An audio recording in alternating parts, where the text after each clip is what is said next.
لاباس عليكم؟ هانيين صحة لاباس. مرحبا بكم في لامشان. ونبدا نقول لكم مرة سنة سعيدة. اليوم غنديروا واحد الطرده بواحد الكلاصاج بميوار. كما تشوفوا انا درت لا جينواز كلشي يعني عارف كيفاش لا جينواز، وعلى ايدين انا غنديرها في فيديو مستقل وغادي نحط الرابط ديالها من بعد. غادي نسقيها واحد شويه ديال عادي، درت شويه ديال الماء والسكر وسخنتهم. علاش؟ لان الطرده انا لا جينواز درتها انا من البارح، ماشي زعما كانت سخونه غادي نديرو السيرو يكون بارد، ولكن هي بارده غنديرو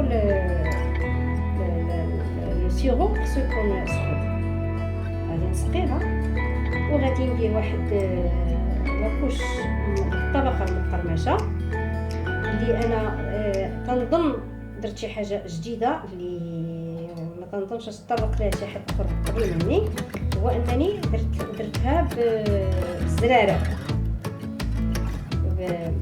زرع القرعه، فيها الزنجلان، درت فيها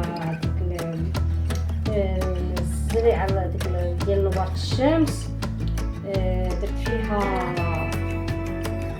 زريعه الدان، وزدت معاهم شويه ديال الكركاع، شويه ديال البيستاش، وزدت معاهم شويه ديال البندق، ودرتهم سو فورم ديال النوغا كما كتشوفوا هي. غادي نزيد عليها الشوكولات اللي انا ذوبته في حمام مريم، وهي اللي غادي تجيني هنا طبقه مقرمشه. غادي نزيد عليها الشوكولات ونخلطها ونعاودو نتلاقاو. نحطوا عليها الطبقه المقرمشه وغنحاولوا نحطوها بسرعه، لان الشوكولات كيف ما تشوفوا راه دغيا تيبس اون تينشف. وغادي نحط هاد الطبقه المقرمشه هنا، وغادي نصاوب ننزل عليها بالمعلقه حتى تجي طبقه كامله هنا، ونعاودوا نطلقها. كتوركوا عليها غير الظهر ديال المعلقه غير بشويه، ودفعوا في النار كما كنديرها هنا شويه حتى توزع بطريقه متساويه شيئا ما. صافي، وكندخلها للثلاجه على ما نصاوب لا كريم نطلعها ونعاود نطلقها باش تشوفوا المراحل ديال باش كنطلع في لا كريم. ودابا كماني هنا درت واحد 2 ورقات ديال الجيلاتي قيمه 10 غرام باش غادي نديرهم من بعد ملي غنكمل. غادي نديرهم مع شويه ديال الماء سخون ونعاود نزيدهم هنايا. لا درت واحد شويه ديال قهوه ديال الكاكاو، وزدت معاه شويه ديال الماء سخون باش نعصر هاد الجيلاتين ديالتي مزيان وندوبها فيه، ونزيدها على لا كريم ديالتي باش يبقى القوام ديالها شويه ديال مزيان. المعلقه ديال داك لو لي كونسونطري ديال نيسلي، وغادي نزيد شويه بشويه. غادي نبدا نزيد هاد الجيلاتين مع هاد المعلقه ديال الكاكاو.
كتشوفوا هذا هو القوام، ما خصهاش تكون عاقده بزاف.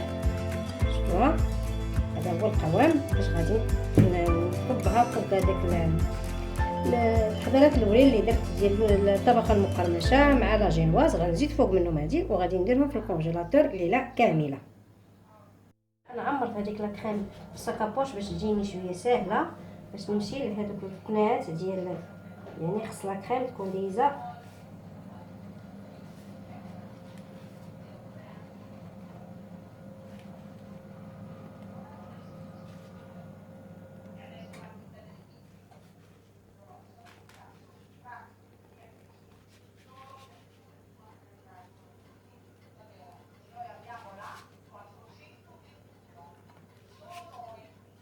الساكابوش تتعاون باش تتوزعي بطريقه يعني مزيانه ما تبقايش تبعي بالمعلقه اولا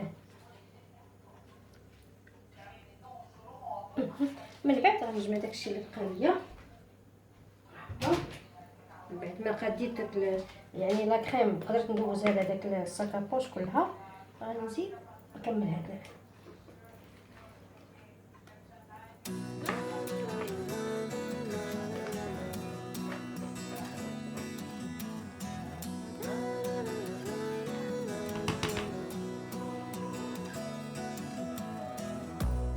وغادي نقلبها ندخل شويه حتى تنقادها كلها يعني ما تكونش جهه طالعه وجهه هابطه. ومن بعد غادي نغطيها بالسلوفان وغنديرها ليله كامله في المجمد وغدا ان شاء الله غادي نتلاقاو باش ندير ليها لو غلاصاج ميغوار نديرو اونصومبل نحضرو اونصومبل ونديرو كامل.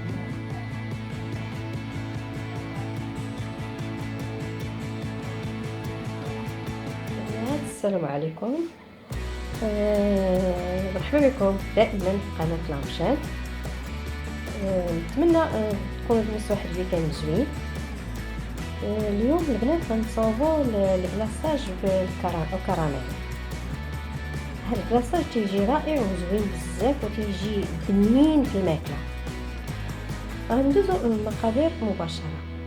عندي هنا 175 ملل تاع الماء، عندي 150 ديال الحليب، عندي معلقه ديال الزيت النباتيه، وعندي 175 غرام ديال السكر، وعندي معلقه ديال النشا كبيره، وعندي 4 الورقات ديال الجيلاتين اللي درتهم هنا في الماء.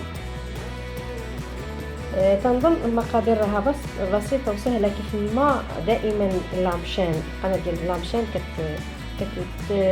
كتقدم لكم دائما الوصفات البسيطه جدا والسهله واللي يعني في متناول الجميع وموجوده في كل بيت.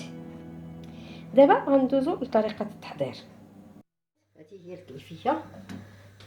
ديري واحد شويه في الاول حتى تيبدا يذوب، وعاد كتبداي تزيدي شويه بشويه بشويه حتى تيذوب السكر كله.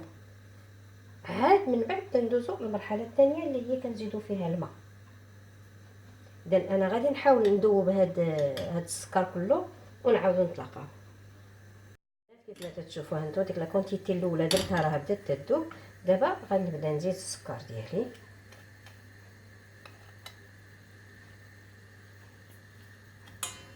ونبدا نحرك شويه بشويه حتى تيذوب ليا كله. كتشوفوا ها هو العسل ديالي راه ساح كله تقريبا، ولكن هذه المرحله اللي جايه هي اخطر مرحله لان كنزيدوا فيها الماء. انا اصلا كنقص فيها العافيه لان تنخاف من هذيك ولكن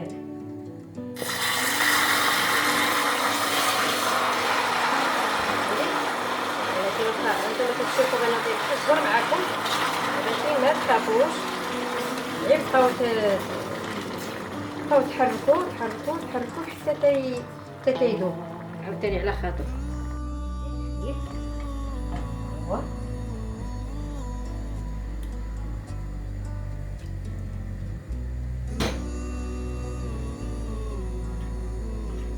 وغادي نخليه يذوب مزيان.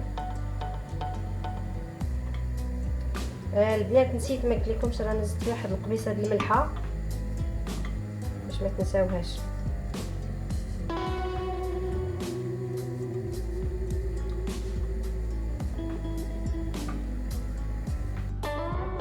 شوفوا من بعد ما داب كلشي هذاك السكر اللي كان محجر وداك الشيء، غنزيد عليه هاد المعلقه النشا اللي خلطتها بشويه من ديك 175 ديال الماء اللي عبرت منها. درت هاد النشا منها واحد 3 المعالق درت فيهم هاد النشا هذا غير باش ما يكور لياش. غنزيد نشا وغادي نحرك كيف ما العاده.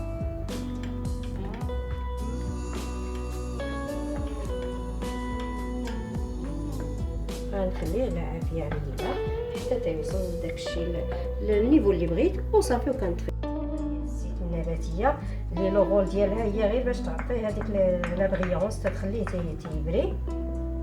صافي دابا كنطفي وكندير الوراق ديال الجيلاتين ديالي وكنعصرهم من الماء مزيان وكندير الوراق ديال الجيلاتين وتنبقى نحرك حتى يذوب لي هذاك الجيلاتين كله.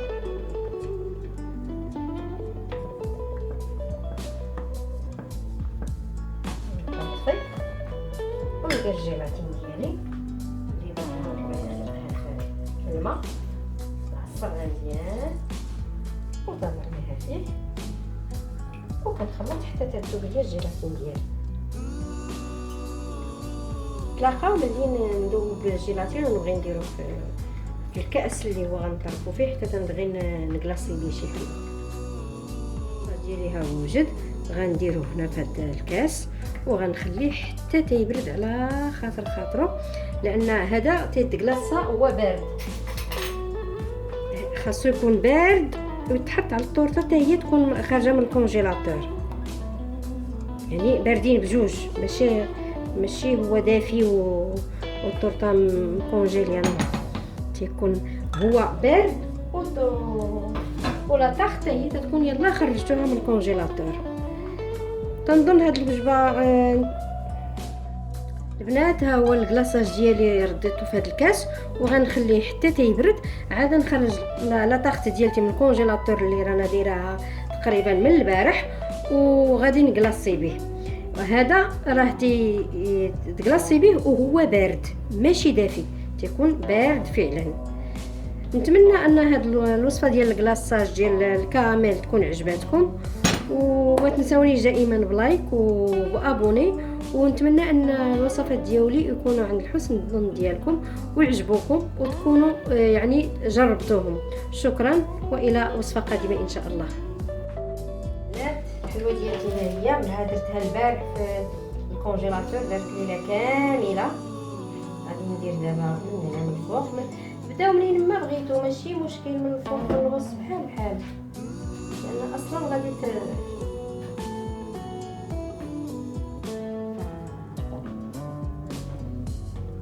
تقاد بلا سباتول.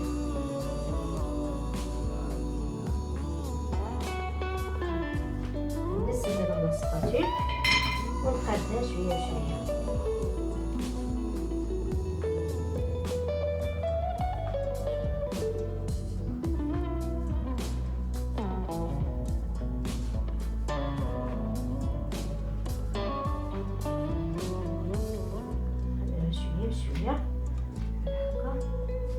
نكملها كلها ومن بعد غندوز لهنا للجناب تغطى كلشي. يعني دوك البقايا تيكونوا في الجناب تتعادوا تهزوهم وتستعملوهم.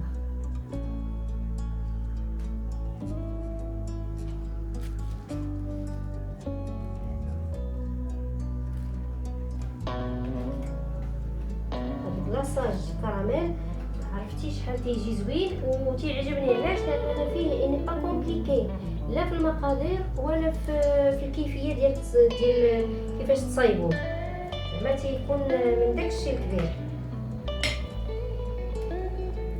شويه دقيقه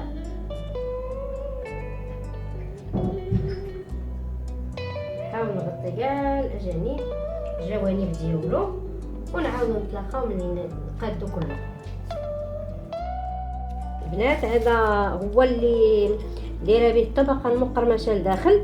غادي الا شديتو ودرتو بحال هكا فتفتو في طريفات صغيرين هرمشتو وغادي نقاد به الجناب ديال الطورطه باش الا كان شي ديفو ما بقاش يبان. ندير معكم واحد البارتيه.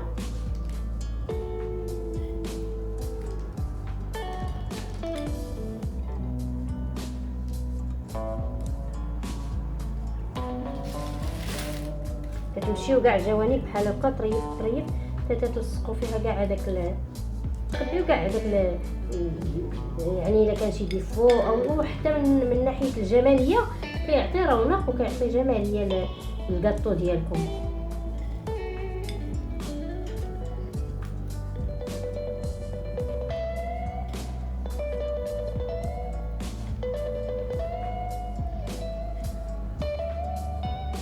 نتلاقاو منين نساليها كلها. البنات الحلوه ديالتي ها هي كملات. نشوفوا في البلاصه جاتي كتيبان، نتوما شفتي يدي كتتبان منه لداخل جات غزاله. هنا هاد اللي في الجناب درتهم بدوك